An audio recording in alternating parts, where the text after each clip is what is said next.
So there's been a lot of speculation about what would happen if a Form 1 attempting to register a braced pistol during the amnesty period got denied for some technical reason after that grace period was over. Well, I've now seen a couple of these happen myself, so let's take a look at what actually happens and kind of avoid that forum theory crafting.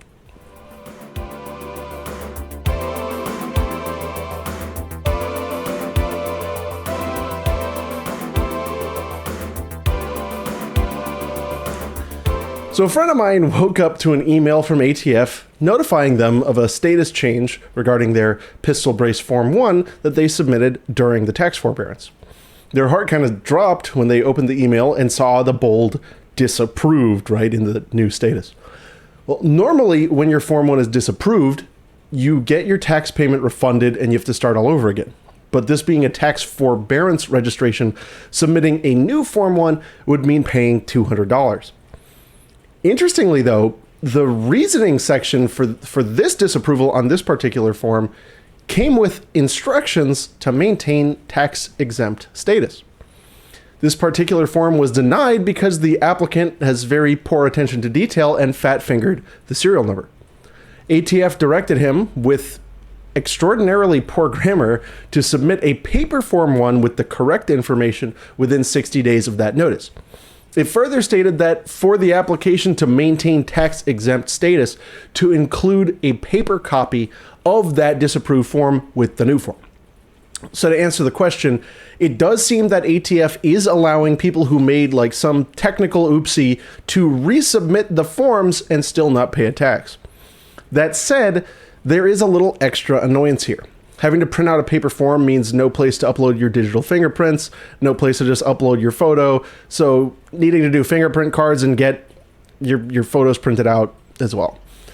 The other question here is whether the enforcement forbearance would still apply. The final rule says ATF will not enforce its interpretation against people who submit within the time period.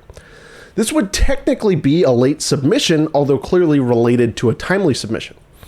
If anything, it's one more thing showing just how arbitrary and capricious this whole thing is. And again, the question of whether this properly can be considered a tax when they are continuing not to collect a tax.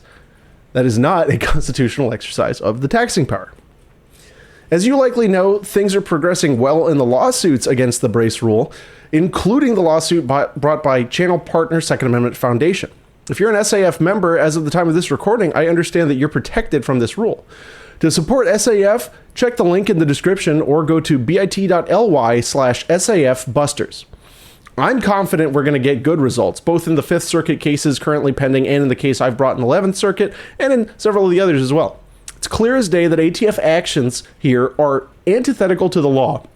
But until we secure a win, I figured it was important to keep y'all updated with information as it becomes available. I'm currently working on the episode my patrons requested, a rundown of how federal lawsuits work in this type of arena. If you want to join up and get access to our PvP-enabled Discord server, you can support on Subscribestar, Patreon, or Player. With that, thank you all so much for watching till the end. Until next time, y'all take care, and don't forget to subscribe.